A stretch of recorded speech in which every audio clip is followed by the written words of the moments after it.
अस्सलाम वालेकुम दोस्तों, आपके अपने चैनल जियो हेल्थ टिप्स में हम आपको खुशामदीद कहते हैं। मेरी तमाम देखने और सुनने वाले मुअज़्ज़ज़ व्यूअर्स से गुजारिश है कि चैनल को सब्सक्राइब कर लें और बेल आइकन को दबा लें ताकि आने वाली हर वीडियो मिल सके आपको सबसे पहले।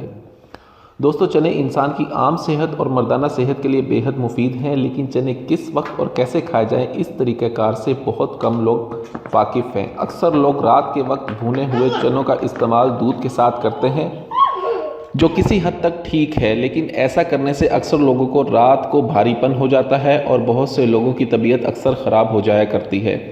ज़्यादातर लोग मर्दाना ताकत के लिए भुने हुए चनों का इस्तेमाल करते हैं, हालांकि क़ुव्वत बा के लिए ऐसा करना मुनासिब नहीं।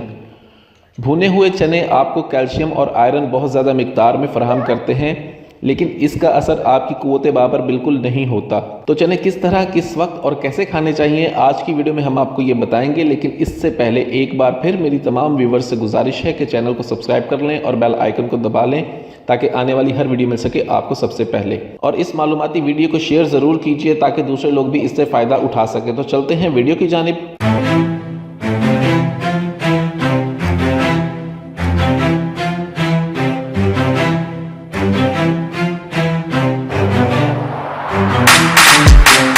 Welcome back to Jio health tips. जी हाँ दोस्तों, चने इंसान की आम सेहत और मर्दाना ताकत के लिए बहुत ज़्यादा अहमियत के हामिल हैं, लेकिन बहुत से लोग इनके इस्तेमाल से नावाकिफ़ हैं।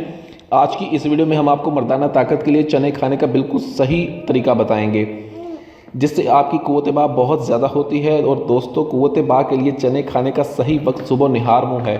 और इसके साथ ही आप भुने हुए चने के बजाय अगर रात को 1 तोला कच्चे चनों को 1 पाव पानी में भिगो कर रख दें और सुबह निहार मुँह इनके छिलके उतार कर क़ुव्वत हाज़मा के मुताबिक खाएं और साथ ही खालिस शहद पानी में डालकर पिएं, तो बहुत जल्द आपकी मर्दाना क़ुव्वत पर असर अंदाज होते हैं। सुबह के वक्त चने खाने से सारा दिन आपको कमज़ोरी नहीं होती और इसके साथ ही आपकी आम सेहत भी ठीक रहती है। एक बात का और ख्याल रखें कि अगर आप सुबह के वक्त चने खाएँ तो उसके 1 घंटे के बाद नाश्ता करें। आज की वीडियो में बस इतना ही। अगली वीडियो तक के लिए मुझे इजाज़त दें। अपनी सेहत का बहुत ख्याल रखें। शुक्रिया। अल्लाह हाफ़िज़।